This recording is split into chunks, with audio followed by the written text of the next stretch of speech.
Why we see hypocrisy in others, but not in ourselves. The blind spot bias is what makes us quick to notice flaws or hypocrisy in others while ignoring our own. Emily Pronin explains that this happens because we judge ourselves and others differently. When we think about ourselves, we focus on our intentions and the reasons behind our actions.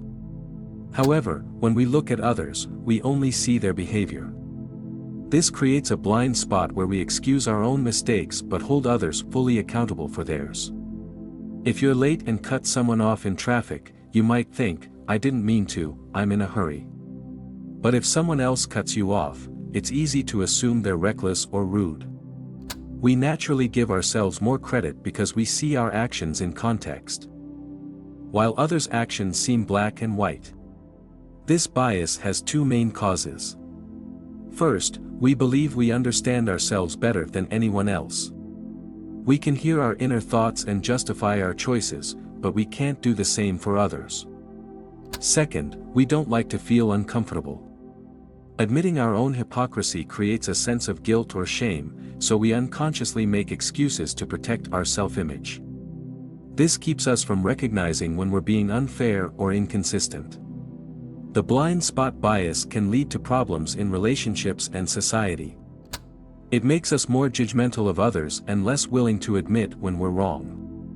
In arguments, people often accuse each other of the same behaviors they refuse to see in themselves. On a larger scale, this bias fuels division in groups, like in politics. One side might call the other hypocritical while ignoring the same issues in their own actions. It's easy to see hypocrisy in others but harder to find it in ourselves. Cognitive dissonance. Cognitive dissonance is a psychological theory developed by Leon Festinger that explains how we deal with the uncomfortable feeling of holding two contradictory beliefs or attitudes at the same time. It's that uneasy sensation you get when your actions don't match your beliefs or when you do something that goes against your own values. You might believe that smoking is bad for your health, but if you continue to smoke, your mind feels the tension between what you know is true and what you're actually doing. This feeling of discomfort pushes us to resolve the contradiction, often by changing our attitudes, beliefs, or justifying our actions in some way. Someone who smokes might convince themselves that smoking isn't actually that harmful, or they may downplay the risks to feel better about their behavior. Another way to deal with dissonance is by trivializing the issue, saying things like, "Everyone has to die from something," or "It's just one cigarette." Cognitive dissonance isn't just something that happens in isolated situations, it's a constant part of human life. From everyday choices, like whether or not to go to the gym, to bigger decisions, like how we handle relationships or how we justify our decisions at work, we're constantly dealing with contradictions between what we believe and what we do. This is why people can have a very different understanding of the same events or facts, because they work hard to justify their own actions or beliefs. The need to resolve dissonance can even lead to irrational thinking or behaviors, as people try to avoid the discomfort of admitting they were wrong. Understanding cognitive dissonance helps explain why people often stick to their beliefs even in the face of overwhelming evidence to the contrary. It's not that they're deliberately ignoring the truth, it's that their mind is trying to protect them from the discomfort of facing the contradiction. The key to overcoming cognitive dissonance is being open to self-reflection and willing to confront the uncomfortable truths in our lives. Only then can we begin to align our actions with our values and reduce the inner tension that comes from holding contradictory beliefs. Collective hypocrisy. Collective hypocrisy refers to the way social systems, norms, and institutions create an environment where hypocrisy becomes widespread, not just at an individual level but also in entire groups or societies. Pierre Bourdieu, in his book La Distinction, argues that our social systems, especially class structures, encourage and perpetuate this form of hypocrisy. Social systems shape the way people act, think, and justify their behavior, often leading them to uphold certain values publicly while practicing the opposite in private or on a larger scale. This disconnect creates a culture of collective hypocrisy, where the behaviors of a group are at odds with the values they claim to support. Consider the values of equality and fairness promoted in many modern societies. These values are often championed in political speeches and public debates, yet the reality for many people is starkly different. There are vast inequalities in wealth, education, and opportunity. The gap between the rich and the poor continues to widen, yet social systems rarely challenge the structures that create and sustain these inequalities. People often act as if they believe in equality, but their actions or the actions of the systems they support tell a different story. This is collective hypocrisy in action. The values that are publicly supported contradict the systems and practices that are actually in place. Social class plays a significant role in fostering collective hypocrisy. The dominant classes in society often present themselves as the bearers of high cultural values, like education, good taste, or moral superiority. At the same time, they benefit from a system that perpetuates social inequality. The elite may support education reforms that sound good in theory but don't address the root causes of educational inequality, such as poverty or access to resources. By endorsing policies that sound just but fail to make real change, the system creates a kind of collective hypocrisy, where the ideal of equal opportunity is promoted without addressing the real barriers that exist for many people. Social systems also foster collective hypocrisy by encouraging people to conform to a set of accepted norms without questioning them. This conformity is often reinforced by social pressures, such as the desire to fit in, gain approval, or achieve success within the system. As a result, people may support systems that are harmful or unjust simply because they benefit from them or because questioning the system would disrupt their social standing. Over time, this creates a collective culture where hypocrisy becomes normalized, and people are more willing to accept the disconnect between their stated values and their actions. The Business of Hypocrisy. Naomi Klein's No logo exposes the ways in which corporations have turned hypocrisy into a business strategy. In today's world, many companies market themselves as socially responsible, ethical, or environmentally friendly, but in reality, their practices often tell a very different story. This is the business of hypocrisy, companies that sell values and ideals that they don't genuinely practice, using these messages to attract consumers while continuing to profit from practices that harm people, the environment, or both. The disconnect between their public image and actual behavior is an essential part of their marketing strategy. Take the case of big fashion brands that promote sustainability or ethical production.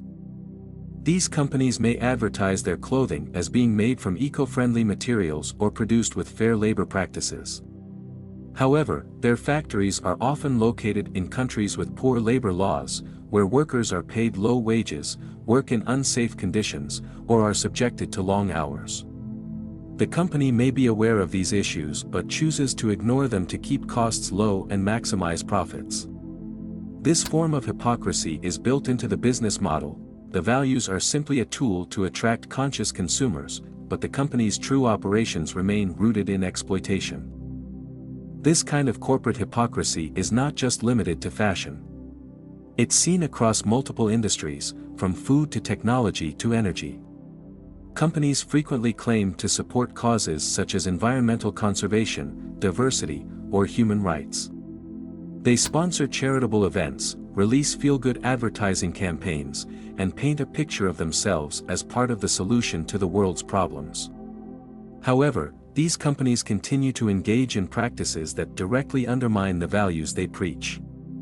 The business of hypocrisy is successful because consumers often lack the information or motivation to look deeper. Marketing messages are powerful, and many people want to feel like they're making ethical choices when they buy products. Companies know this and use it to their advantage. They create an illusion of social responsibility and make it easy for consumers to feel good about their purchases without actually challenging the systems of exploitation that support those products. This can lead to a situation where consumers are unaware of the harm being done behind the scenes, as the company's outward image distracts them from the darker truths.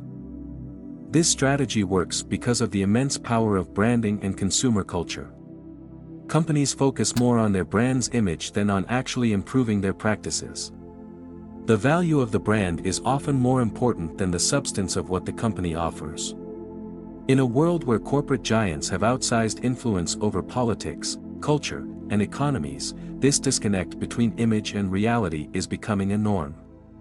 The gap between corporate ideals and actions continues to widen, creating a vicious cycle where companies are incentivized to keep selling an image of righteousness without making real, impactful changes. Is hypocrisy an inevitable part of being human?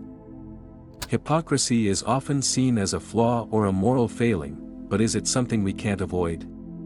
Dan Ariely, in his book The Honest Truth About Dishonesty, explores the ways in which dishonesty and hypocrisy are not just occasional lapses but part of human nature itself. According to Ariely, humans are constantly balancing the tension between wanting to appear good and the temptation to act in ways that benefit ourselves, even if those actions contradict our moral beliefs. This internal conflict leads us to justify behaviors that are inconsistent with our values, making hypocrisy a natural and, in many cases, inevitable part of being human. Ariely suggests that humans are not purely selfish or purely altruistic. Instead, we tend to engage in what he calls bounded rationality. This means that while we may have a general sense of what is right or wrong, our actions are often influenced by context, social pressures, and the perceived benefits of our decisions. These small acts of dishonesty often go hand in hand with our desire to maintain a self-image of being good, moral people. One of the reasons hypocrisy feels so ingrained in human behavior is that it allows us to avoid feeling guilty about our actions. We can lie to ourselves about our motivations or minimize the harm caused by our behavior, which makes it easier to reconcile our values with our actions. A person may claim to care deeply about the environment but still drive a gas-guzzling car or waste resources. Social and environmental influences play a major role. If someone is surrounded by people who are also behaving hypocritically or dishonestly, they may be more likely to follow suit. Conversely, when individuals are in environments that encourage ethical behavior or hold people accountable for their actions, they are less likely to engage in hypocrisy. This suggests that while hypocrisy is a natural part of human behavior, it's not entirely inevitable. Our surroundings and social systems can help reduce or amplify our tendency to justify contradictions in our actions and beliefs. While hypocrisy may always be a part of human nature to some extent, understanding its roots can help us navigate it more effectively and make more ethical decisions in our everyday lives.